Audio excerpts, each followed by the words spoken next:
kenapa kebudayaan kita benar-benar pasif? Karena memang ekosistem kita itu selalu ngikut terus gitu. Kita itu realnya itu sebenarnya tertanam di dalam sejarah.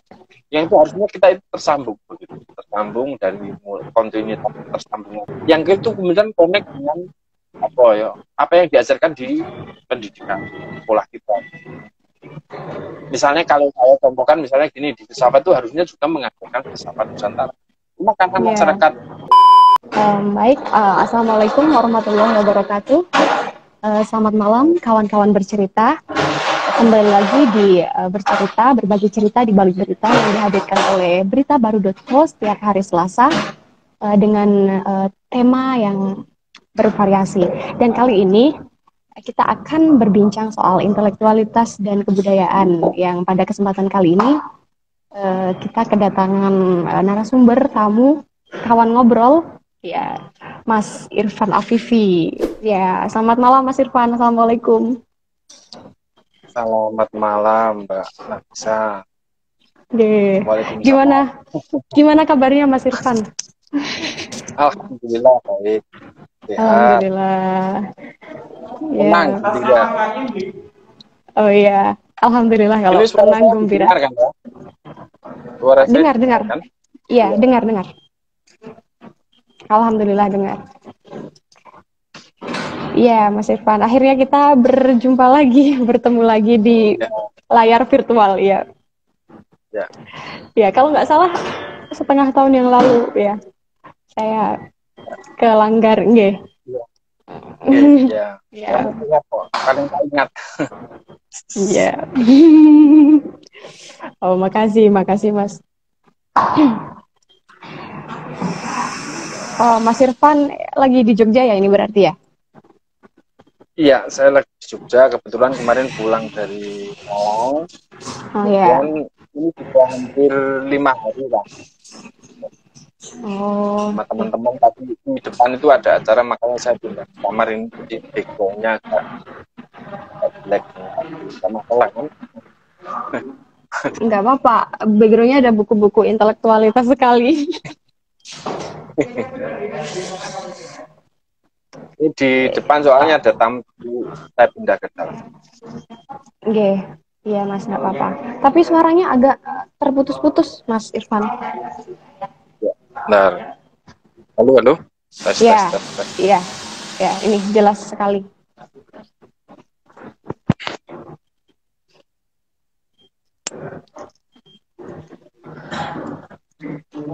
Halo.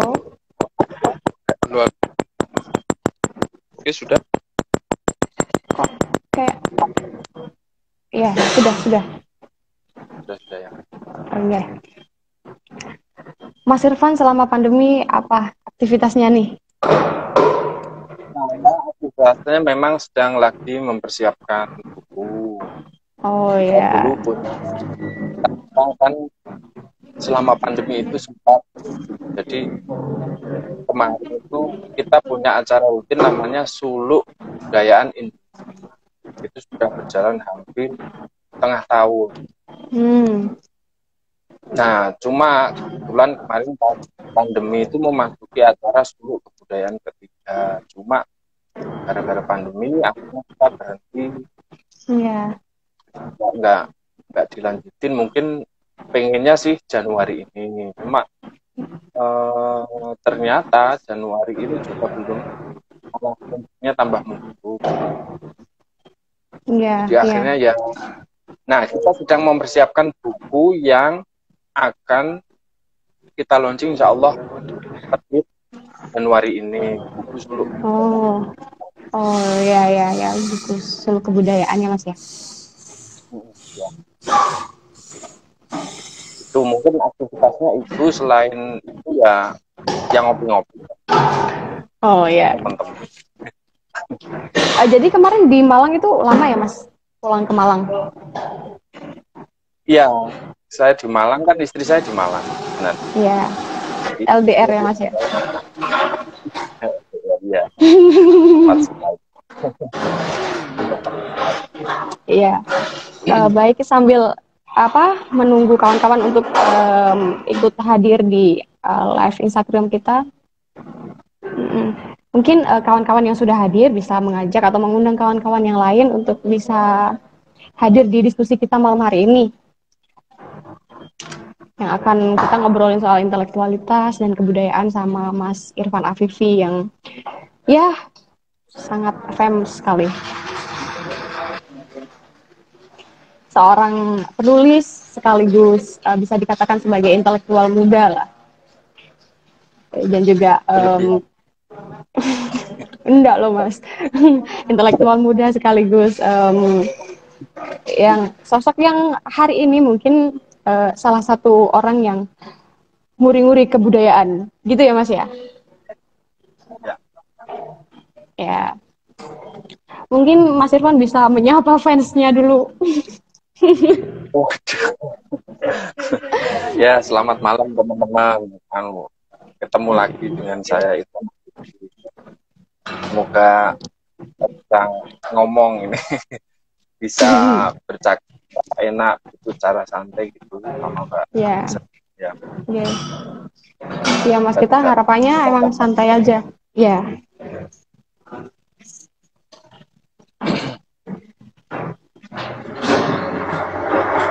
Cek.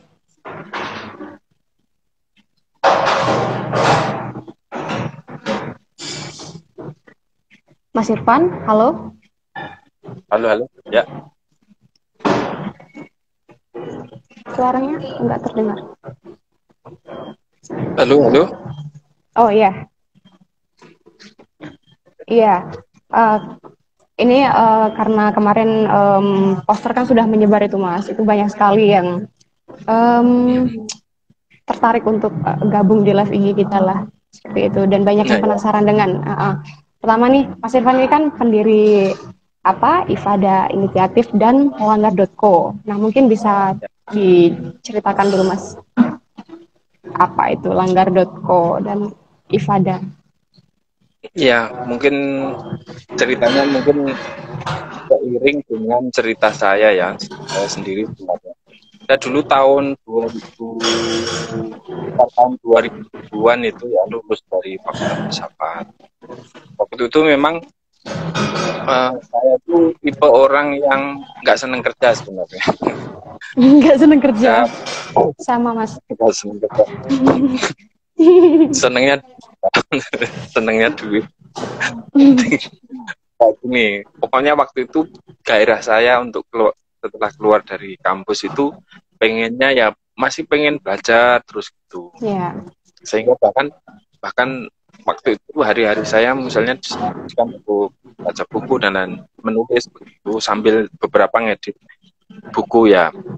Nah, akhirnya itu saya yang seperti yang mungkin sudah banyak teman-teman hari ini ya baca di buku saya itu, Saya Jawa dan Islam itu, saya merasa itu waktu goncangan pergulatan intelektualitas saya setelah kuliah itu. Sampai menjelang saya saya nikah begitu. Walaupun itu belum agak matang gitu, tapi di waktu itu sudah mulai ada visi untuk menggali kembali pemikiran kebudayaan gitu. Sebenarnya pemikiran para leluhur kita sebenarnya itu yang sebenarnya dalam temuan saya itu tidak kalah dengan para pemikir filsafat yang saya tekuni dulu di UGM. Nah, akhirnya dari hasil kegelisahan itu kemudian saya akhirnya ya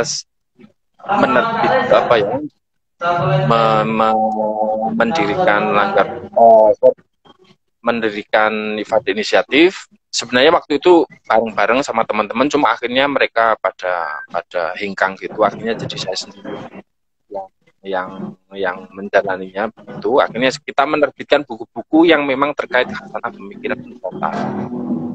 Itu sejak kapan Mas berdirinya? Mungkin 2011 kira. 2011 itu sempat ngadain sempat open lecture hasanah pemikiran Nusantara. Ada tema-tema terkait. Waktu itu dulu di UGM sama di UGM di USD itu itu sekitar sebulan penuh full gitu ngadain pemikiran Nusantara yang memang mewakili kegelisahan teman-teman di Ifadah Inisiatif gitu. Nah, tapi belakangan plus bikin buku Mayo. Cuma akhirnya setelah fase itu kemudian Ifadah collab gitu sebagai penerbit. Mungkin gara-gara ada dari salah satu anggotanya yang apa ya, yang curang membawa uang ini cerita perusahaannya. Bawa uang gitu, akhirnya saya collab begitu, akhirnya saya bangun pelan-pelan gitu, akhirnya saya bikin Langgar.co sebagai yang menafasi lebih luas begitu pergulatan di inisiatif. Dan saya kira Langgar.co lahir dari pergulatan menekuni apa ya, nalar kebudayaan sendiri, kira-kira begitu.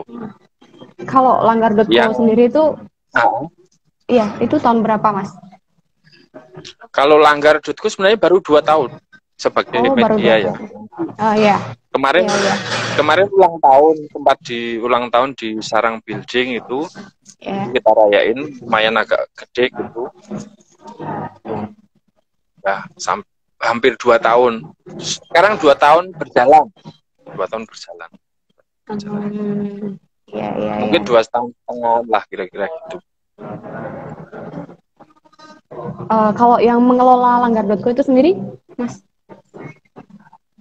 Nah, yang mengelola Langgar.co sebenarnya dari kemarin ya, itu ganti-ganti sebenarnya. Sebenarnya awalnya ya teman yang membantu saya di Langgar.co itu awalnya ada namanya Bagus Pradana, ada namanya Sahlan, ada namanya Jauhar. Tapi kemudian gonta-ganti sampai formasi terakhir yang ikut ke kami atau kita itu sekitar ada 6 atau 5 orang yang membantu mengelola buku Langgar, mengelola Langgar.co, tim redaksi Langgar.co yang menyeleksi tulisan tiap yang dikirimkan dari tulisan. Nah, mungkin saya akan ini. Jadi kira-kira isinya Langgar itu ya tadi pergulatan akan apa ya, dari kebersihan tadi ya muncul wujudnya media yaitu Langgar.co, kemudian yang kedua buku, terus kemudian yang ketiga ada forum diskusinya atau kita menyebutnya forum dulu gitu. Nah, itu 3 itu yang kemudian sampai hari ini masih kita itu mungkin kira-kira Mbak Nafisa. Oh, berarti memang pada mulanya Langgar.co itu adalah sebuah platform media gitu ya, Mas ya? Ya, platform media, cuma platform medianya itu ini berbeda dengan platform media lain. Oh ya. Karena unsur profitnya nggak terlalu unsur ini ya, profitnya tidak terlalu ditekankan. Kan kalau yang lain kan memang mengejar rating. Iya. Nah, Langgar.co itu mengejar pembaca yang tepat. Yang pertama yang loyal, kedua pembaca yang tepat tapi nggak usah banyak nggak apa-apa, tapi yang penting pembacanya tepat. Jadi nggak harus semuanya baca Langgar.co, tapi semua orang yang butuh terkait tema itu dia membaca. Nah, setelah kemarin dibantu teman-teman muda bergabung di Langgar.co, akhirnya ada visi-visi terkait anak muda dulu kita. Iya. Jadi mulai menggarap sedikit agak menjangkau aspirasi kebutuhan anak-anak muda. Milenial. Ya, yang mungkin pembacaan atas kebudayaan hari ini, misalnya kebudayaan tradisi apa ini, si data ini, mungkin lebih bisa masuk gitu. Nah, ini memang PR lah bagi kita.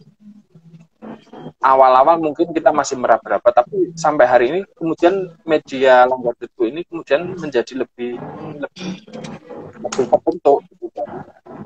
Dari selama 2 tahun itu hampir tanpa putus kita itu pengirim tulisan itu atau para penulis di langgar.co itu nggak pernah berhenti sampai hari ini. Dan kita memang karena kita media tadi platform yang berbeda, akhirnya kita sampai hari ini berusaha menghidupi diri kita sendiri. Soalnya kita mulai dari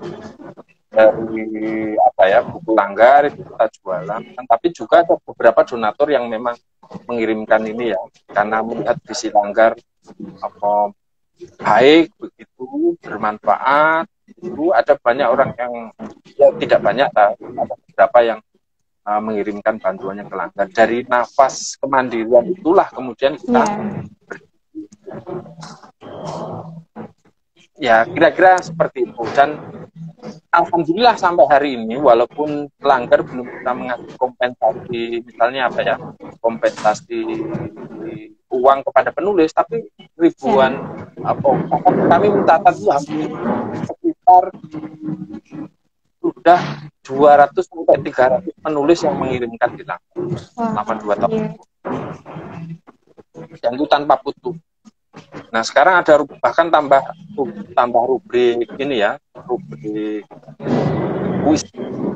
Yang itu malah semakin diminati karena mungkin kami mengangkat satu orang sastrawan lama lah ya, sastrawan yang cukup disegani ini, Mas Raudal Tanjung Banua itu akhir langgar, dan itu tepat langgar yang itu ya, yang membuat puisi itu sampai hari ini terus menerus ada yang tulis, walaupun beberapa nggak bisa kita muat, belum bisa kita muat.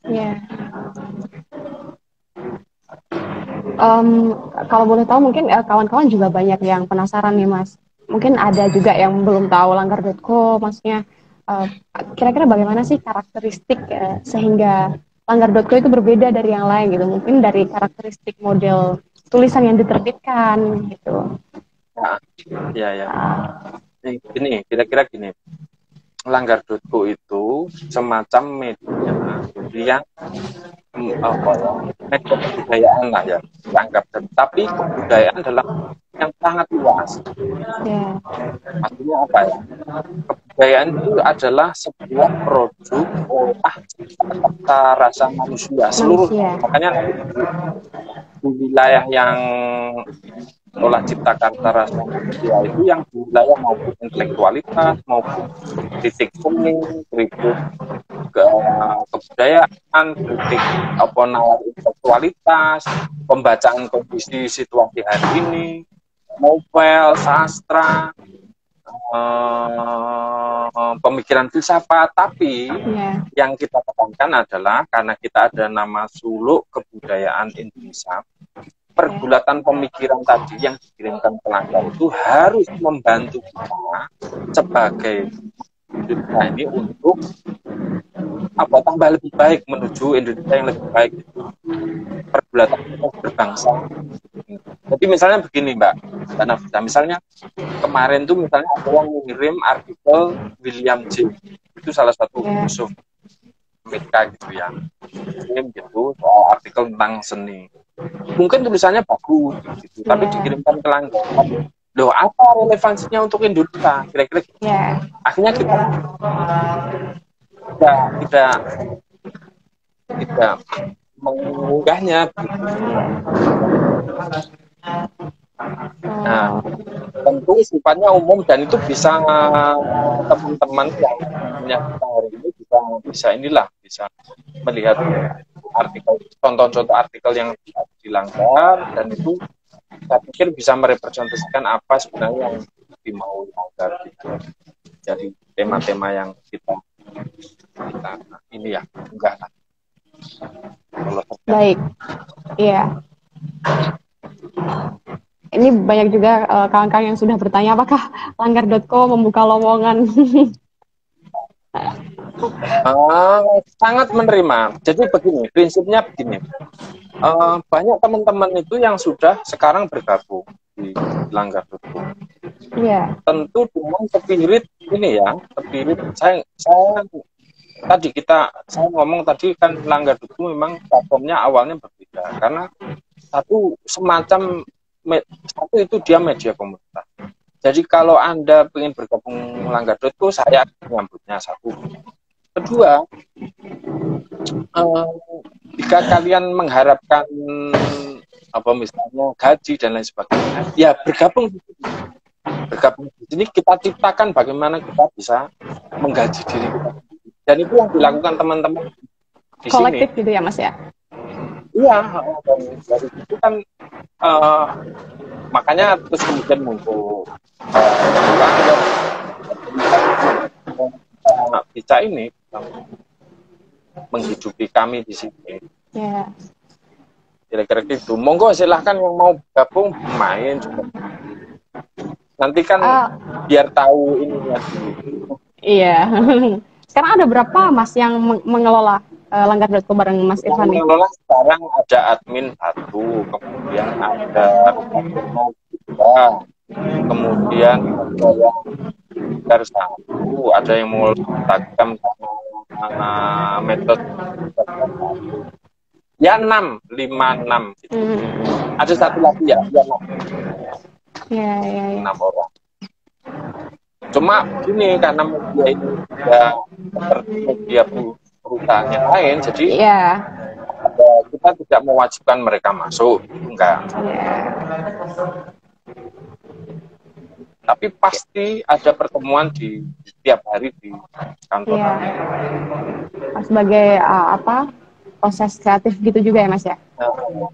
Ya, termasuk ini malah tahun-tahun ini kita akan menjadikan Langgar sebagai apa ya, mungkin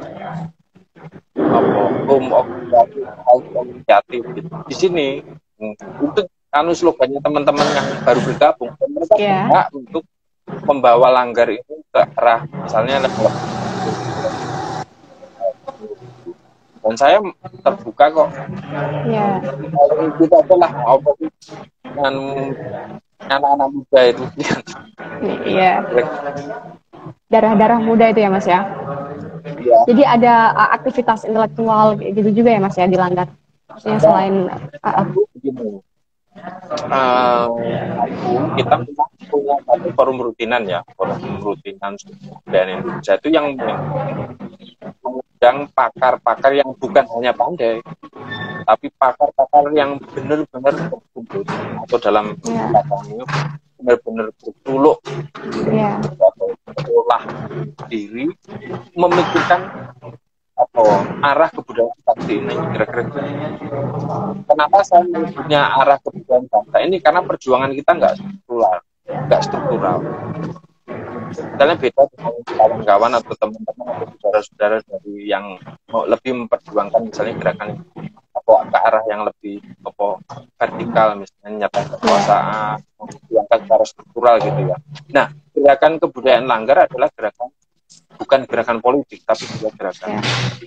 Makanya nanti saya bayangin kan kita sering kolaborasi dengan misalnya pesantren Kaliobor, melakukan entah forum diskusi, pentas seni, dan termasuk di acara kebudayaan itu memang juga kita menemukan banyak aspek, misalnya ada diskusinya yang kita dari pakar yang bukan hanya pandai tapi juga berbulat memikirkan arah kebudayaan bangsa ini. Satu, dan satu lagi para pembicara yang hadir di acara Suluk Kebudayaan Indonesia, saya paksa mereka menulis 15 halaman minimal. Kalau enggak, mereka enggak bisa. Karena nanti soalnya ini biar kita bukan pengajian nanti. Forum diskusi kita bukan forum pengajian. Ini adalah forum ilmiah, forum ini sehingga ada produk tulisan, kemudian nanti ada produknya juga. Nanti setiap kali 2 kali 10 kita terbitkan buku dan juga dokumentasi dan juga penyebaran diseminasi gagasan kita ya. Banyak teman untuk bergabung, sambut.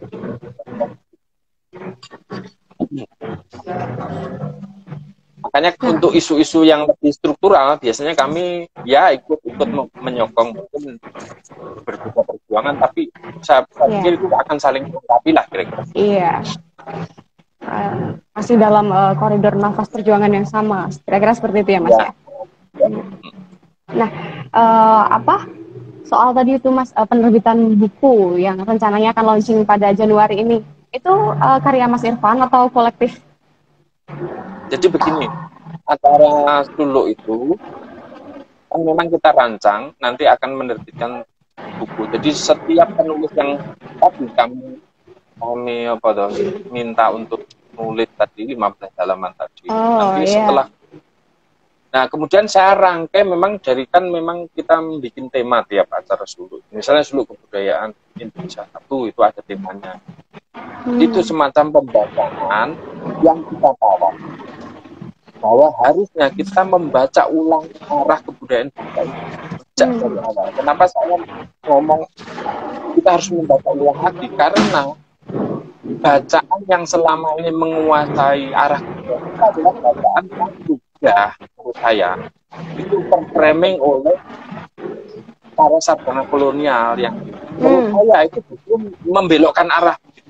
Nah, kita sebagai bangsa sendiri harus membaca ulang itu kemudian melampaui teman-temannya para sarjana kolonial maupun pasca kolonial dan murid-murid para sarjana kolonial itu yang narasinya sampai hari ini masih mempengaruhi cara kita memandang memandang arah kebudayaan bangsa ini. Nah, saya punya kegelisahan atas itu, kemudian menggagas konsep acara Suluk Kebudayaan Indonesia. Kenapa ada kata Suluk di sana? Karena proses perjalanan berbangsa ini seperti perjalanan kita kayak itu loh, kayak sebuah perjalanan panjang menuju, kalau di dalam filsafat Jawa malah ada perjalanan panjang dari kita lahir menuju kembali kepada Tuhan lagi. Nah, saya membahasakan bangsa ini sedang berjalan begitu. Nah, kita harus membaca apakah kita sebagai bangsa ini kalau mau mandiri, dia harus berdaulat sesuai pengalaman perjalanannya. Kita itu sudah sampai mana. Nah, untuk mengenali kedirian kebangsaan kita, kita harus menengok diri kita. Siapa diri kita itu? Siapa bangsa Indonesia? Nah, siapa bangsa Indonesia itu harus dikaji lewat sumber-sumber naskahnya sendiri. Dengan cara itu, dia akan mengenali kediriannya. Kalau sudah kenal dirinya, nanti pengembangan potensial enak. Gitu. Bangsa yang tidak mengenal dirinya sendiri pasti jadi epigon kepada arah perkembangan kebudayaan bangsa lain. Begitu kira-kira spiritnya itulah. Nah, proses intelektualitasnya adalah proses Suluk Kebudayaan tadi. Dulu acara forum diskusi Suluk Kebudayaan tadi yang mengundang orang yang punya kegelisahan yang sama dengan kita, entah mau akademisi, entah aktivis, entah orang yang benar-benar menekuni, benar-benar memikirkan arah kebudayaan bangsa ini pasti akan kita. Makanya saya tidak peduli gitu. Bahkan beberapa orang misalnya dokter mengajukan sendiri ke acara Suluk kita pengen ngisi, karena saya melihat pergulatannya nggak terlalu dalam, kita nggak menerimanya. Saya ingin mengajak para teman-teman orang yang benar-benar memikirkan arah kebudayaan bangsa ini untuk bergabung dengan acara Suluk Kebudayaan Indonesia, dan dengan cara itu nanti bisa menjadi tawaran tawaran diskursif itu untuk arah perkembangan bangsa itu satu. Nah, makanya dari tulisan-tulisan itu kemudian kita kumpulkan, framingnya atau bingkainya kemudian memang sudah kita arahkan dari sejak awal. Makanya saya nanti bikin pengantar panjang gitu agar membingkai seluruh menggasi kata pengantar panjang itu membingkai seluruh narasi tulisan teman-teman yang sudah saya undang ke kebudayaan. Kira-kira begitu, Mbak. Iya, ini menarik sekali Mas Irfan, soal bagaimana kita bisa membaca arah kebudayaan bangsa kita itu kan melalui kebudayaan kita masing-masing atau membaca diri kita masing-masing ya Mas ya, lokalitas kita, kira-kira seperti itu ya Mas ya. Nah, ini yang menarik yang menarik ini adalah monggo silakan. Yang menarik saya apa Mas ini? Ya udah. Ini jadi pembacaan diri kebangsaan itu kan harus dimulai secara jujur membaca perkembangan sejarah kebangsaan kita sejak dari awal, sejak dari kolonialisme, bukan sejak kemerdekaan. Karena Indonesia itu saya membayangkan bahwa Indonesia sebagai bangsa baru, bangsa yang baru, dan dia tidak punya presiden sejarah sebelumnya. Jadi Indonesia itu bukan kelanjutan Majapahit, Indonesia itu kelanjutan Mataram, iya, itu saya percaya. Tapi begini, tapi akar kebudayaan pandangan Indonesia itu berakar di dalam masyarakat sebelumnya. Misalnya saya tertanam dalam kebudayaan Jawa, kemudian nanti ada teman yang tertanam kebudayaan Aceh dan lain sebagainya.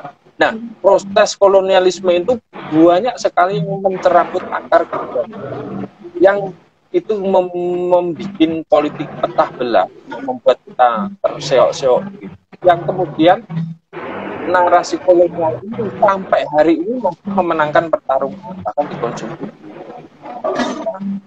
Sehingga kita ketika membaca sejarah kebangsaan ini justru malah terbentur, bukannya mencerahkan, membantu kita untuk mengenali kedirian kebangsaan kita, tapi justru malah ketemu diarahkan kepada yang lain gitu loh. Akhirnya membuat kita nggak mandiri, nggak berdaulat lah secara kelihatan kok hampir seluruh kebudayaan kita hari ini ya, dari mulai musik, film, apalagi semuanya itu kita jadi bangsa konsumen, nggak pernah punya termasuk kedaulatan ekonomi, kedaulatan politik, kebijakan politik kita selalu diintervensi oleh kepentingan asing, kedaulatan ekonomi, kedaulatan politik maupun kedaulatan kebudayaan. Kita sampai hari ini kita masih menjadi problem arah bangsa ini. Nah, yang kami tawarkan adalah kita meneliti ulang lagi bias-bias dalam bicara maupun perkembangan yang dari sana nanti insya Allah akan ketemu rumusan-rumusan penting yang akan membantu kita untuk mengenal kemudian kita. Kalau sudah kenal diri sendiri, dia tahu arah yang mau dituju. Saya itu mau kemana, bagaimana bangsa Indonesia itu mau kemana, kok arahnya selalu mengikuti perkembangan orang bangsa lain. Saya tidak mengajarkan untuk tidak menutup diri dari perkembangan bangsa. Tapi orang yang sudah mengenal arah kedirian kebangsaannya pasti akan berdaulat, walaupun tetap bergaul, tetap mengikuti perkembangan arah kebudayaan bangsa lain, tapi pada saat bersamaan dia akan punya diri, berdaulat, mandiri, dan bisa mengarahkan saya. Kalau bangsa lain mau ke arah selatan, ya kan nggak usah ini. Jadi kita punya posisi, kita punya kedaulatan, kira-kira gitu. Dan kedaulatan itu harus dibangun dari dimensi kebudayaan. Kedaulatan tidak bisa dibangun dari dimensi politik, saya pikir, karena ini persoalan mental gitu. Nah di level ini saya merasa punya keprihatinan di mana kita harus bangun di level mental dan level intelektualitas. Tapi intelektualitas yang melulu hanya mengkonsumsi pemikiran yang datang dari yang luar, itu juga akan membuat kita tidak bisa mandiri. Makanya saya tidak ingin menolak yang luar. Saya adalah di universitas pengajar modern barat, tapi saya mengajak orang untuk terus-menerus mendialogkan antara yang modern, yang datang dari luar, dan sekaligus menggali pemikiran, kearifan, hikmat kebangsaan ini, yang itu nanti bisa ditemukan persis seperti yang dikatakan oleh para pendiri bangsa kita yang mereka lulusan Belanda, mereka lulusan, tapi mereka bisa merumuskan konsepsi yang tidak hanya mencipta, misalnya pemikiran di kira-kira kan. Iya, Mas Irfan ini kan lulusan filsafat UGM ya Mas ya, yang kita tahu sendiri banyak sedikit atau banyak akan mempelajari pemikiran-pemikiran Barat seperti itu. Nah, mungkin bisa diceritakan Mas gimana perjalanan atau pergulatan intelektual Mas Irfan, perjalanan intelektual dan kebudayaan seperti itu Mas mungkin. Ya. Dulu saya pembelajar inilah, yang perasaan saya rasa-rasanya butuh relatif dari belajar filsafat, dan kebetulan ini saya ada karya itu satu, itu soal Mas Penjakala Kebudayaan. Ini sebenarnya rekaman Mas Penjakala Kebudayaan adalah rekaman pengalaman belajar filsafat saya. Ya sedikit banyak, sedikit lah, minimal mewakili pergulatan filsafat saya. Itu pengalaman yang menurut saya ini ya,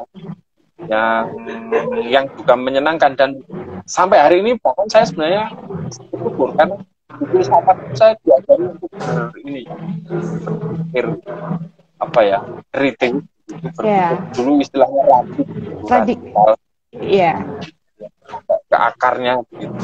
Mendalam. Dari awal itulah saya kembali kepada tradisi, kembali kepada pemikiran. Sebenarnya karena ini struktur metodologi, struktur kerangka berpikir, struktur berpikir itu sendiri itu membuat saya sangat tajam untuk menganalisis satu fakta kebudayaan, kemudian fakta kebudayaan berbangsa hari ini, fakta fenomena-fenomena, kemudian juga termasuk fakta penggalian saya terkait warisan pengetahuan lama, kearifan maupun ilmu lama gitu, yang saya pikir perlu didevelopkan gitu ya. Dari jalur filsafat itu saya merasa sangat bersyukur gitu. Dari situ akan menemukan banyak hal yang sebenarnya nanti semoga kita segera keluar dari belakang.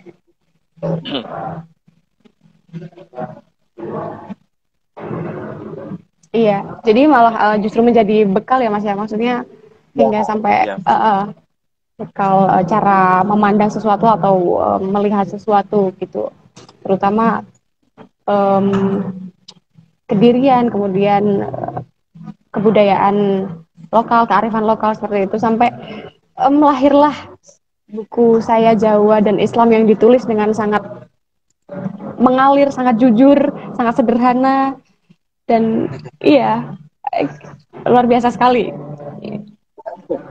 Iya, ini kawan-kawan harus baca ini karena Mas Irfan ini menulisnya cukup detail gitu, hal-hal yang mungkin sebenarnya kita semua itu terbersit gitu, tapi tidak mencoba untuk memikirkannya. Tapi Mas Irfan berhasil menuangkannya dengan luar biasa sekali. Nah, buku ini Mbak, saya ingin tambahkan ya. Yeah. Buku ini sebenarnya, buku saya Jawa Islam itu sebenarnya baru buku awal, buku pengantar. Nanti ada buku gongnya yang lebih dahsyat. Luar biasa. Kita semua menanti, Mas.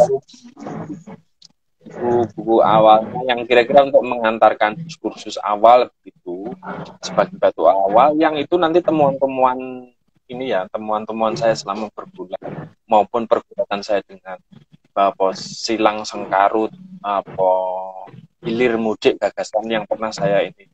Saya dulu pernah ini, Mbak. Banyak sekali, misalnya dari mulai termasuk aktivitas saya hari ini ya. Sekarang saya bahkan sudah kayak semacam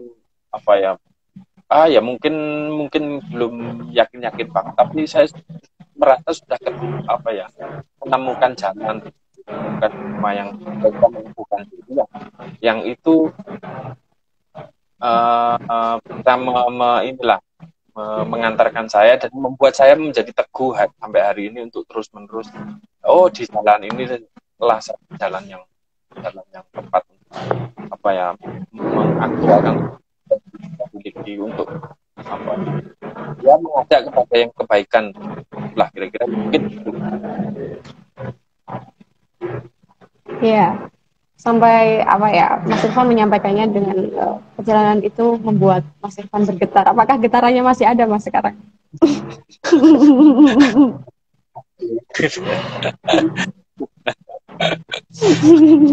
ya inilah ya, gimana ya, itu pengalaman apa ya, pengalaman diri yang sebenarnya sangat sulit sebenarnya begitu. Dan itu satu mungkin bermakna ungkapan metaforik tapi juga sekaligus sungguhan begitu.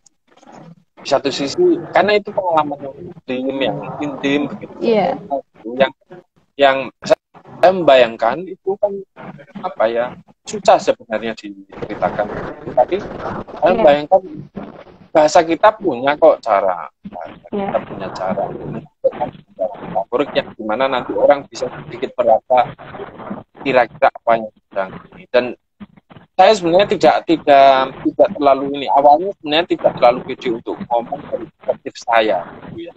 Kan buku itu saya membuat saya itu gara-garanya saya dipaksa gitu. Nah, itu jadi buku itu awalnya lahir gara-gara saya dipaksa mengikuti kelas saya Jawa Islam di kantor Modok.co itu. Kemudian pertemuan lagi itu akhirnya saya kepaksa harus menulis karena yang menyodorkan tema bukan saya waktu itu, tapi yang menyodorkan tema dari undang KPEA seperti itu, keluarga bahagia. Nah dari itu akhirnya saya kepaksa menulis dari frame perspektif saya. Nah, jadi sebenarnya saya tidak ingin, saya malu sebenarnya mengaku dari perspektif saya gitu, tapi ya sudahlah, mungkin saya sebenarnya tidak ingin menunjukkan kekayaan saya, tapi barangkali dengan cara itu mungkin cara penceritanya bisa lebih jujur, lebih bisa lebih bisa meresap gitu, pembaca bisa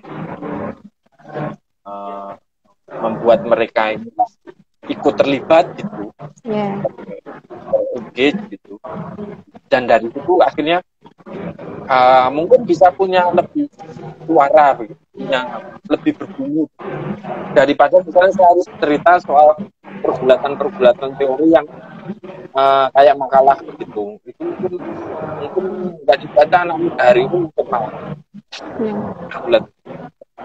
mungkin. Jadi akhirnya keuntungannya saya dapatkan gara-gara saya agak pamer soal apa kita dengan kita, dan ya semoga ini tidak dianggap pamer gitu. Tapi saya sekali lagi tidak melihat itu. Makanya saya selalu menyampaikan sesuatu yang kira-kira memang relevan dalam cerita kita, hal personal yang kira-kira saya nggak cerita. Kalau saya terkait dari cerita itu pasti dalam rangka teman-teman untuk bahwa kondisinya seperti ini, bahwa ada perbedaan kondisi ini yang penting saya ingin sampaikan, bahwa kenapa buku saya Jawa Islam itu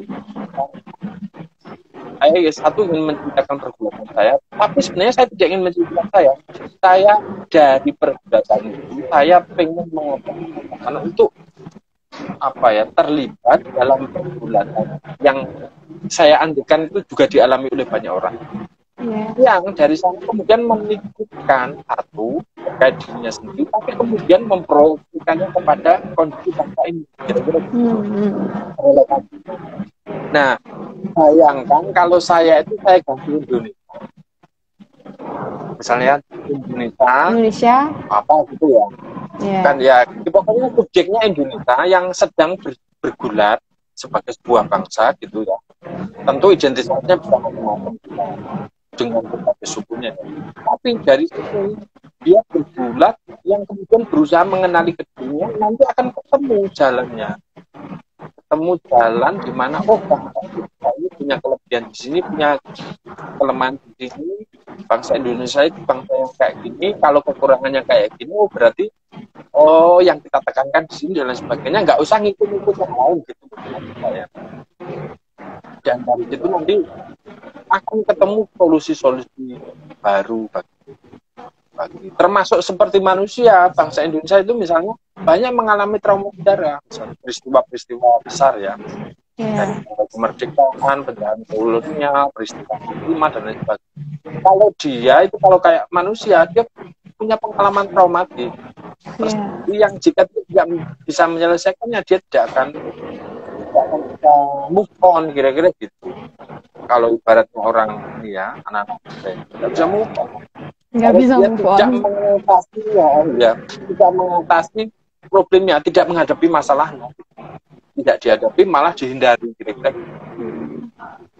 Ada banyak problem yang ini ya mengakar kita kan, yang barangkali dengan acara studi dan tadi itu bisa menggeret banyak aktor untuk kembali memikirkan lagi arah kebudayaan bangsa.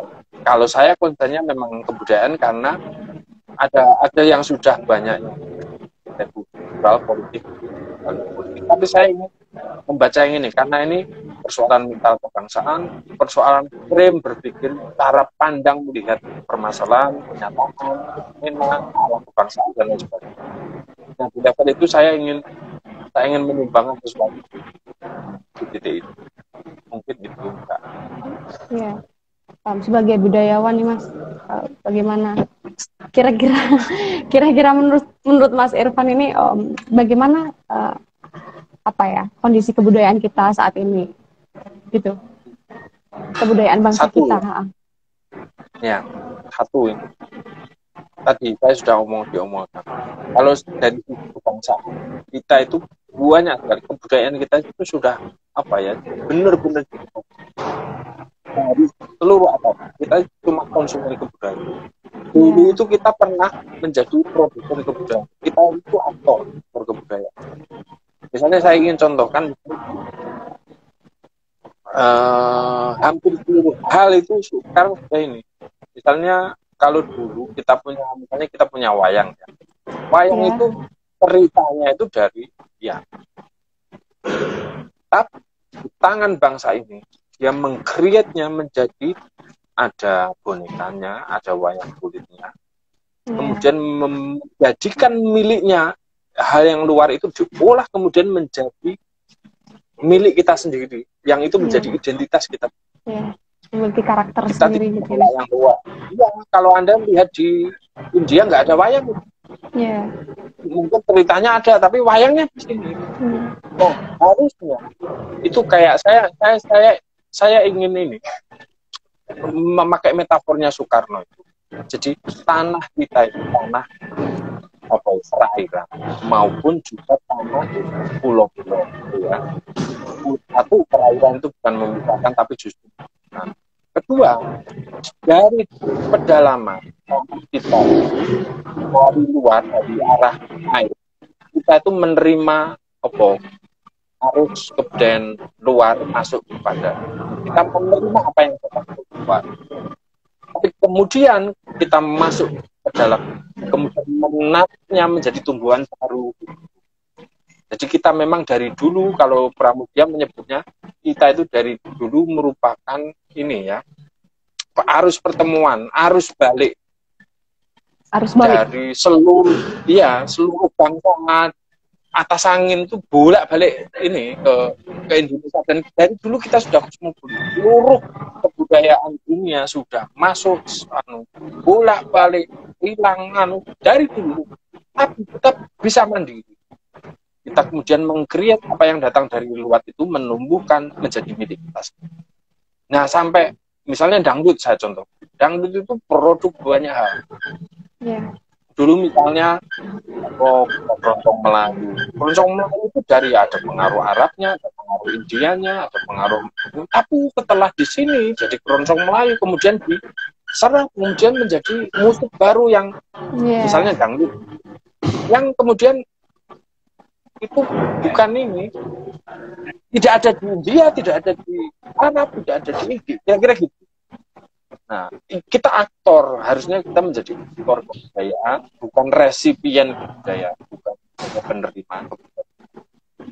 Nah, agar kita itu mandiri secara kebudayaan, ini kurang satu arah ya, Mbak ya. Satu. Misalnya saya contohkan soal seni gitu ya. Nanti soal berpikir juga gitu. Berpikir di universitas kita itu kita hanya menjadi epikon. Jadi epikon pemikiran para pemikir dunia. Kita belum sampai tahap mengolah pemikiran sendiri. Mengkonsumsi ya Mas ya? Ya, hanya mengkonsumsi. Nah, yang di sana misalnya lagi rame pemikiran apa, nanti kita konsumsi. Dulu pas zaman saya di filsafat di sana lagi rame derita, kita konsumsi dari dia, nanti sana lagi rame buku, kita buku gitu terus. Ya itu nggak apa-apa gitu loh, itu proses belajar dan nggak masalah. Cuma kita harus setahap lagi meningkatkan kita untuk mengeluarkan apa yang datang dari luar itu, kita tumbuhkan, kita tanamkan tanah air kita sendiri yang lahir dari perbuatan kebangsaan sendiri. Nah, kondisi kebangsaan kita itu kita diombang-ambingkan seperti itu. Dan era digital ini, era big data ini, kita benar-benar kelihatan bahwa kita itu hanya buih. Kita buih konsumen yang mana kemari. Makanya tadi kenapa kita ombang-ambing? Iya, kenapa kita terombang-ambing? Karena memang kita nggak kenal kepada ya apa sih bangsa ini. Kalau dia kenal, dia tahu arah. Makanya acara Solo tadi mengajak kita untuk menengok lagi ke belakang, tapi sekaligus juga menjaga ke depan. Apa yang datang kita serap begitu, kemudian dari itu kita development, dan kita akan muncul rumusan-rumusan baru terkait kita, karena kita sekarang menjadi seluruhnya konsumen, ya apapun lah, mulai dari keilmuan, kebudayaan, seni, film, termasuk produk-produk HP, macam-macam lah semuanya. Kita belum bisa menjadi aktor kebudayaan yang diperhitungkan level dia juga lagi kira-kira gitu. Nah, kondisinya adalah sekarang itu kenapa kebudayaan kita benar-benar pasif, karena memang kita nggak pernah berangkat dari akar yang menyangga bangun kebudayaan kita gitu. Jadi kita pengennya sebagai epistemologi gitu ya Mas ya. Epistem kita itu selalu ngikut terus gitu. Kita itu realnya itu sebenarnya tertanam di dalam sejarah. Yang itu harusnya kita itu tersambung begitu, tersambung dari kontinuitas tersambung yang menyangga akar kebudayaan kita. Yang itu kemudian connect dengan apa yang diajarkan di pendidikan sekolah kita. Misalnya kalau saya contohkan misalnya gini, di filsafat itu harusnya juga mengajarkan filsafat Nusantara. Cuma karena masyarakat filsafat di kampus misalnya memang belum berhasil merumuskan, belum ada buku teks yang menjadi panduan untuk mengajarkan filsafat bangsanya sendiri gitu. Karena belum ada yang merumuskan, kira-kira gitu. Artinya ya nggak ada gitu. Ini kita jadi konsumen. Kira-kira ya mungkin sejenis itu kondisinya, itu di level kebudayaan yang makro ya, di level kebudayaan yang sehari-hari misalnya ya gitu, kita semakin terserap dalam realitas kita semakin terserap dalam bahkan sekarang itu algoritma di Facebook macam-macam, algoritma kita yang terserap ke dalam data yang ada di dunia internet ini, itu sebenarnya kan arahannya itu sebenarnya seluruhnya kepada kecenderungan preferensi konsumsi kita kan sebenarnya. Konsumsi yang kan jadi kayak sapi yang diarahkan ke sana gitu, yang nanti disuruh nonton ini, disuruh beli ini, disuruh jadi follower ini kan gitu-gitu terus toh. Jadi nggak benar-benar hanya gue gitu gelembung gitu yang sana ini. Tapi ya begitu. Ya itu realitas realitas yang mungkin juga memprihatinkan, tapi sekaligus juga bisa menjadi tantangan kok. Dengan cara itu kita justru harus memikirkannya gitu sebagai tantangan kita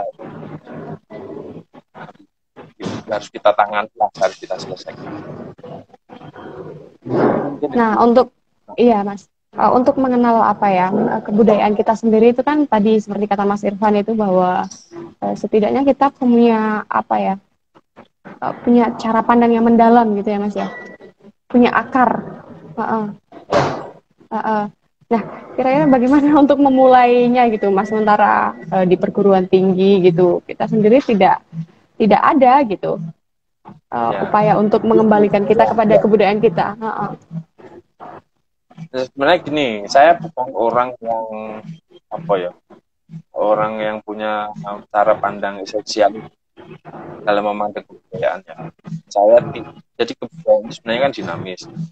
Itu dinamika kebudayaan itu memang sesuatu yang enggak sesuatu yang nggak usah ditolak sebagai. Jadi, tapi begini, saya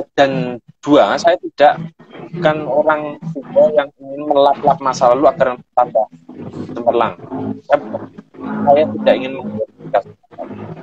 Satu, kenapa saya meneliti sering mengajak seperti saya orang berjalan, dia mengenal dia untuk kepentingan belok, kepentingan gitu, jangan terlalu juga terpaku ke belakang, tapi kita melihat sesuatu ke belakang yang benar-benar menyangga kita hari ini. Maksudnya gini, kepentingan kita melihat masa lalu itu untuk masa depan gitu. Dan masa lalunya itu yang penting gitu. Tapi masa lalu itu penting agar kita punya kemampuan untuk melihat masa depan. Makanya selalu saya ngomong bahwa ketika saya melihat masa lalu, saya mengenalinya untuk relevansinya hari ini dan masa depan, bukan untuk menghidupkan masa lalu itu hari ini kira-kira. Nah, menurut saya itu nggak benar. Nah, dari level arah yang saya tuju, bagaimana caranya kita sedangkan pendidikan kita makanya itu kebutuhan saya. Dan akhirnya makanya saya bikin forum sendiri. Muka itu. Tapi begini, ada geliat baru yang itu positif ya. Sekarang saya itu misalnya saya sering diundang di kampus-kampus. Misalnya di Jawa ini ya, sudah banyak misalnya di UNED, di macam-macam ya, sampai di Semarang, di Undip, di GM, di macam-macam. Nah itu mereka ternyata punya kegelisahan yang sama. Saya menangkapnya. Cuma ini memang lagi mulai muncul, tumbuh kesadaran itu yang misalnya dari mulai ada tema Nusantara, mulai ada fenomena penyanyi lokal yang kita panggung di YouTube dan lain sebagainya. Ini ada geliat itu ya, geliat untuk tidak terlalu jauh-jauh ke yang global kita kira gitu. Iya. Kecenderungan kepada terutama anak-anak muda ini, Mas.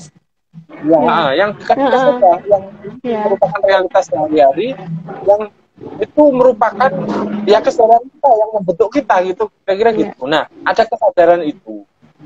Nah, saya pikir ini kesadaran yang baik dan mungkin saya tidak akan ini bukan tugas saya sendiri sebagai ini ya. Tapi apa yang saya lakukan itu saya anggap itu penting dan saya akan memulainya. Semoga itu disambut oleh yang lain. Dan kalau misalnya ini nggak selesai, ini ibarat ini dermo saya yang saya sudah kerjakan. Ini amanah yang diberikan Tuhan, ya sudah saya kerjakan. Nanti biar dilanjutkan anak cucu kira-kira gitu. Dan apa yang kita kerjakan itu semoga misalnya kalau dulu orang menanam hati, yang memanen anaknya kira-kira nggak apa-apa. Tapi harus ada orang yang terus-menerus menyampaikan. Tidak akan kita terus-menerus kontinu yang kita dengan merentangkan kehadiran kita pada terus-menerus menggali peradaban dialog dengan peradaban. Sebenarnya kalau malam ini para pemuda bisa nonton live kita, selesai sudah Mas persoalan itu ya. Iya. Iya. Harusnya begitu. Atau kalau semua banyak pemuda yang kenal Mas Irfan seperti itu misalnya, atau baca buku Mas Irfan itu, selesai sudah itu. Atau cita-cita Mas Irfan itu bisa itu bareng-bareng kita lakukan kan kayak gitu. Kenapa? Itu kan di level gagasan ya. Tapi di level tindakan, memang saya sedang memulainya. Ya sudah, saya mulai kecil-kecil dari yang kenapa tadi saya itu tidak Mbak. Saya tidak pernah ini ya berpikir bekerja, tapi saya melakukan ini sebagai sebuah apa ya menyebutnya. Jadi ini apa yang pantas saya lakukan itu bukan pekerjaan. Ya. Tidak sebenarnya tidak sedang mencari pekerjaan. Kalaupun misalnya bagian dari perjalanan gitu ya Mas ya. Iya. Kalau misalnya itu memang pun harus mencari uang, itu bukan dalam rangka uang gitu, tapi dalam rangka menyukseskan perjalanan ini gitu loh, kira-kira gitu. Jadi fokusnya bukan sehingga ini bukan pekerjaan sebenarnya. Makanya kalau ada orang yang tanya apakah menerima longguan ini, ya monggo gitu. Ini bukan pekerjaan, ini karya. Nah, kira-kira gitu. Ini karya. Tapi kalau ada yang nanya apakah pekerjaan Mas Irfan gitu gimana Mas? Ya pekerjaan itu karya saya itu, dan dari sana tentu saya dapat uang ya, dari sana saya dapat uang, tapi uang itu penting bukan untuk uang itu, maksudnya bukan untuk, tapi uang itu penting untuk membuat karya kita, pengkaryaan kita itu kemudian mencapai puncak potensi maksimalnya, kira-kira gitu. Jadi makanya uang penting dalam konteks itunya, bukan konteks uangnya agar kita kaya, bukan itu loh gitu loh, tapi apa yang ingin kita niati, apa yang kita niatkan, apa yang kita ingin karyakan, apa yang kita ingin kita sumbangkan itu bisa terbantu oleh proses. Misalnya kalau memang butuh uang, butuh modal, butuh macam-macam, ya sudah kita cari, dan dari situ kita bisa menyukseskan apa yang kita karyakan, yang kita ingin perbuat untuk masyarakat, kira-kira gitulah. Ya tentu uang di sana berperan, tapi uang hanya mensukseskan karya kita lah, kira-kira gitu. Ya penting sebatas itu. Saya pikir itulah. Dan ini banyak sekali yang komentar Mas. Oh ya, gimana ya? Bang, aku ngirim puisi belum dimuat katanya. Oh ya. Ini ada juga jika ada. Oh ya, silahkan dijawab dulu Mas. Ya, enggak. Edian aja. Sekalian. Jika ada situs baru ditemukan, satu contoh sebuah candi yang berada di lingkungan desa dan kebetulan di desa itu ada kebudayaan yang harus dijaga, apakah situs itu harus digali atau ditutup untuk menjaga kebudayaan di atasnya? Nah, itu tanya tim arkeologi, bukan tanya saya. Enggak, nanti tak jawab. Terus, ada lagi? Enggak? Iya, ada lagi. Bagaimana respon Mas Irfan terhadap budaya pop yang saat ini sangat luar biasa mempengaruhi generasi muda saat ini, dan bagaimana cara kita menyikapi hal tersebut untuk menjaga keutuhan budaya bangsa kita sendiri? Nah, gitu. Satu, budaya pop, saya ingin budaya pop, ya kamu hiasin loh. Bukan hanya mengkritik, maksudnya ya itu gerak sejarah toh. Maksudnya ya kalau kamu pengen budaya hari ini berwarna, ya kamu menyumbangkannya agar dia berwarna tidak hanya yang kamu kritikkan, ya kamu memperjuangkan sesuatu agar juga ikut mewarnai kebudayaan itu yang ingin kamu harapkan. Kamu ingin arah kebudayaan seperti apa, ya kamu harus meramaikan dalam perspektif apa yang ingin kamu tawarkan. Kalau dia bernilai baik, nanti pasti akan diikuti banyak orang. Menyenangkan, misalnya memang juga sesuai dengan spirit zaman, pasti akan juga. Makanya orang hari ini sebenarnya punya banyak pilihan alternatif. Makanya ini memang ibarat ini kan pasar ya. Ya tinggal kamu, kalau kok jualannya itu saja sih, kok cuma tempe semuanya, ya kalau kamu pengen nggak tempe semua, ya kamu datang jualan tahu, kan jadi ada tahunya, kira-kira gitu loh. Nah, kira-kira begitu. Jangan, kalau saya ya sekarang sudah tidak terlalu banyak mengkritik, maksudnya begini, sudah kalau misalnya ada sesuatu yang nggak dalam sudut pandangmu itu kurang begitu, ya sudah, yang kurang itu kamu harusnya kamu yang mewarnainya, sehingga dari sana nanti ada alternatif. Terus yang kedua tadi soal situs candi, ya saya nggak tahu itu tapi begini, spiritnya begini, kita tidak harus terfokus kepada candi-candi. Begini, kalau saya ini dari jalur saya, karena saya bukan pakar arkeologi, saya bukan ahli sejarah yang menekuni arkeologi, bukan. Tapi yang penting saya pikir adalah nilai dalam konteks hari ini masyarakat sekarang. Apa nilai yang penting untuk kita? Misalnya entah kemandirian, entah kerjasama, entah apa ya, perjuangan keilmuan yang bisa mengokohkan diri, berdaulat sebagai diri maupun sebagai masyarakat maupun sebagai bangsa. Kalau ada warisan itu kita ambil, kita gali hasanah itu yang bisa membantu kita hari ini. Bahwa candi itu penting ya mungkin digali, monggo. Itu uang itu sudah ada timnya kok, kalau di uang tinggal dilaporin ke siapa yang berwenang, pihak yang berwenang itu nanti kita. Terus yang pertama tadi apa Mbak Nafisa? Yang pertama yang sebelumnya kok lupa? Iya. Bentar. Itu Mas, banyak yang ngirim puisi tapi belum dimuat katanya. Ya. Pengirim puisi. Gini, satu, puisi itu di proses kurasinya dilanggar memang agak ketat. Nah, jadi memang banyak sekali yang ngirim puisi ke kita. Jadi kita menyerahkan puisi-puisi itu ke redaktur senior kita yang kita angkat dilanggar. Dan itu memang proses kurasinya karena memang lumayan agak banyak yang ngirim. Akhirnya ini ya kalau nggak benar-benar qualified juga nggak tampil begitu. Nah nanti kalau prosedur kita ya mungkin sekitar 5 hari atau apa, nanti kalau misalnya nggak terima pasti ada balasan email yang bahwa oh ini tolong belajar lagi, kira-kira gitulah, atau bikin lagi yang lebih dari kesalahan kita, catatan kok biasanya untuk membenahi atau berproses lagi gitu lebih baik. Dan kita membuka ruang begitu, inilah kawan-kawan. Sangat terbuka ya Mas ya untuk siapa aja yang pengen mengirim tulisan seperti itu ya Mas ya. Iya, di daerah saya sampai berantem itu Pak Narjarawan budayawannya. Nah itu ya nggak tahu saya.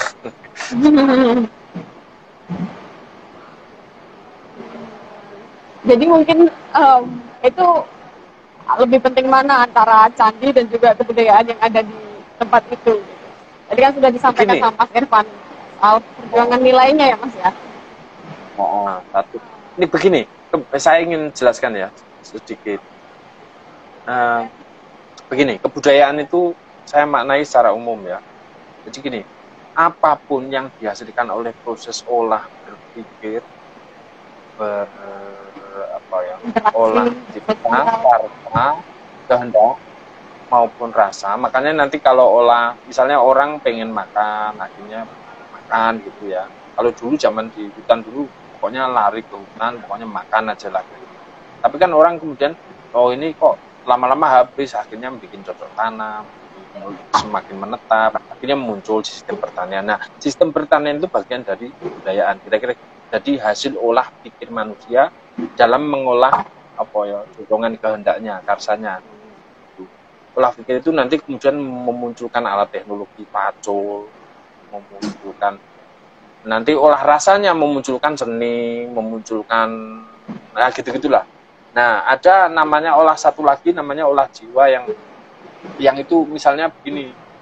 Jadi karena kebutuhan ingin berestetika, kebutuhan akan nilai gitu, akhirnya orang muncul agama, muncul macam-macam itu. Yang agama itu sebenarnya adalah dorongan natural alamiah di dalam diri yang menyukai kepada kebaikan, keindahan dan kebenaran, kira-kira.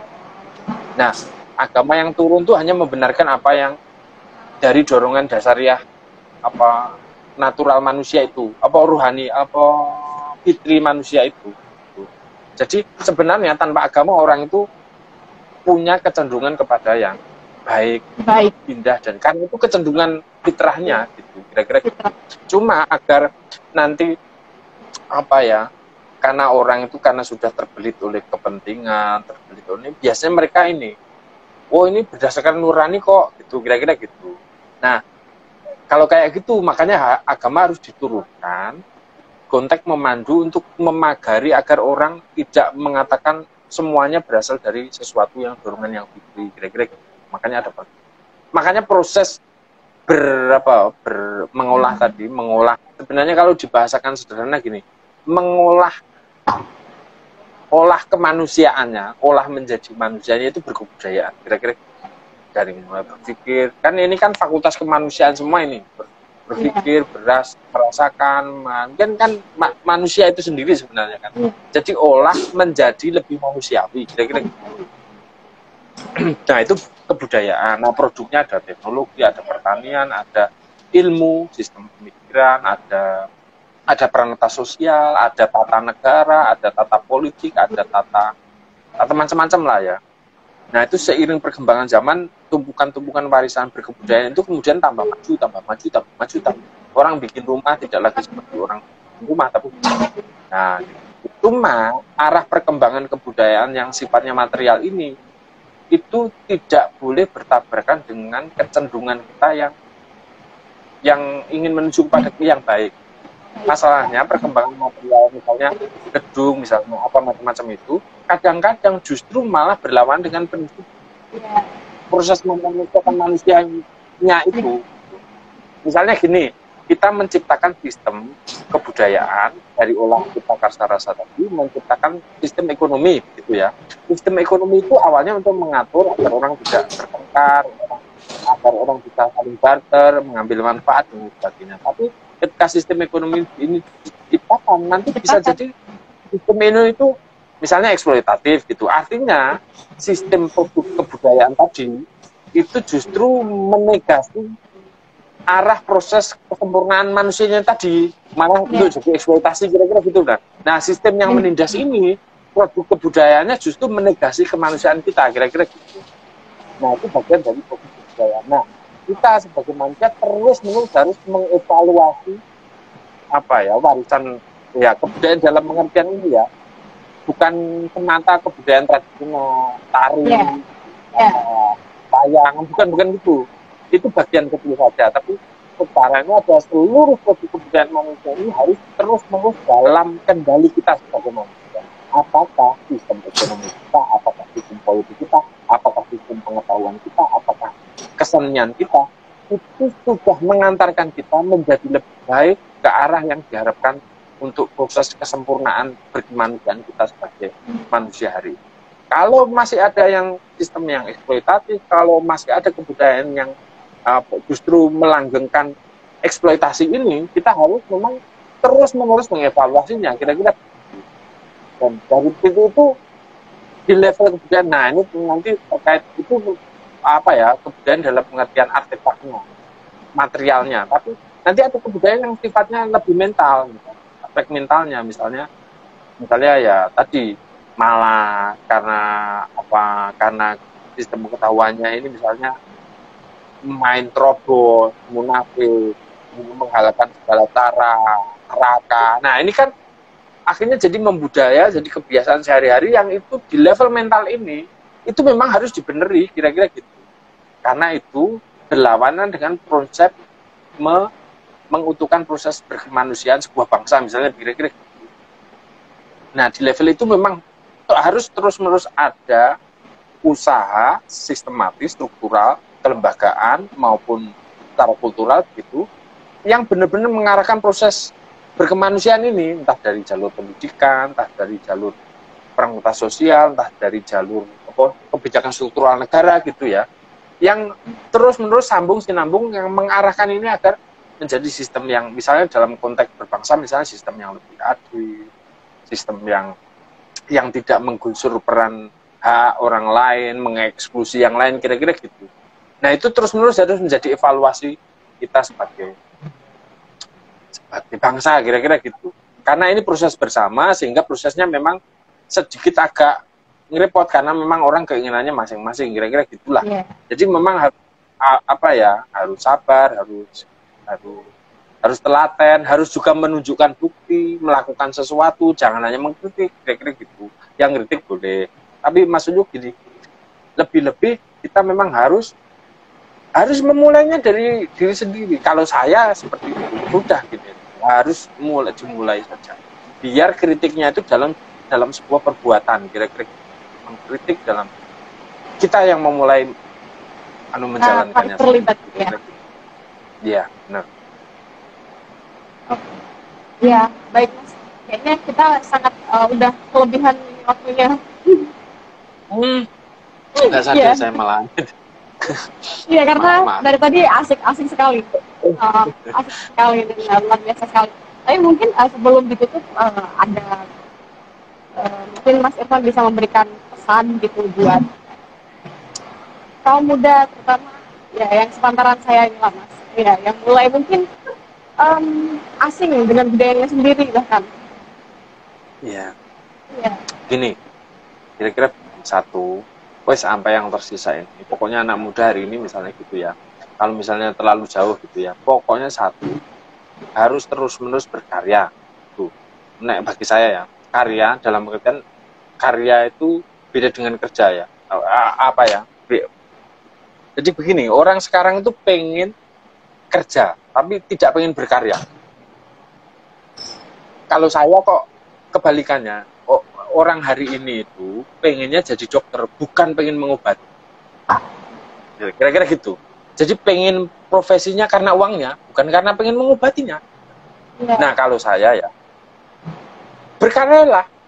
Berkarya lewat pekerjaan bisa ya, tapi pekerjaan harus nggak harus formal gitu. Tapi kamu melakukan sesuatu yang bisa kamu sumbangkan dari situ nanti pas kamu harapannya mati misalnya ya, itu pasti nanti akan datang sendirilah. Saya pikir nggak ada orang yang nggak apa ya, ketika kamu berkarya memang untuk orang lain pasti kamu akan apa ya, ketemu jalannya lah. Itu satu. Makanya mungkin mantra hari ini tuh mungkin kalau IDM hari ini anak-anak muda misalnya kreatif, oke, nggak masalah, apapun motifnya kreatif, tapi sembari terus menerus apa ya, mengenali sedikit lah, kira-kira mengenali sedikit apa ya, sebenarnya saya itu orang apa sih, ya pengenalan akan diri sendiri. Saya itu lahir di mana, saya itu apa, kecenderungan bapak saya itu gini, oh berarti saya agak gini, kira-kira gitu. Dan sembari terus menerus misalnya membaca sejarah, membaca perjalanan bangsa ini, agar dia bisa tidak hanya, karena hari ini teman-teman kadang-kadang berpikirnya hanya untuk dirinya sendiri, gitu. Tapi juga setidaknya harus ada teman-teman yang anak-anak muda itu untuk memikirkan ingin melakukan sesuatu apa untuk masyarakat, sehingga pasti akan diikuti oleh pembacaan masyarakatnya tentang tradisinya, tentang arah hidupnya, tentang kebiasaan. Biasanya yang dari situ nanti akan menggerakkan proses pergulatan berkaryanya tadi untuk apa ya, melakukan sesuatu atau perubahan atau sumbangan lah ya bagi lingkungan apa sekelilingnya. Kira-kira mungkin itu Mbak Nafisa. Ya, itu tadi closing dari Mas Irfan ya, kawan-kawan peserta hari ini. Dan mungkin waktu kita sudah habis begitu, kawan-kawan. Mungkin di lain kesempatan kita bisa ngobrol lagi lebih panjang, atau bahkan kita akan ngobrolin soal buku yang akan dilaunchingkan gitu ya Mas ya, barangkali. Ya. Baik, ya kawan-kawan, sampai di sini dulu perjumpaan kita di episode 30 dengan tema intelektualitas dan kebudayaan, yang pada kesempatan kali ini saya secara pribadi dan dari Berita Baru terima kasih banyak atas kehadiran Mas Irfan untuk bersedia meluangkan waktunya untuk kita bersama, gitu ya Mas ya. Ya, semoga bisa silaturahmi lagi ke Langgar. Amin. Ya. Ditunggu. Makasih ya Mas ya. Iya. Atas waktunya. Ya. Assalamualaikum. Waalaikumsalam warahmatullahi wabarakatuh.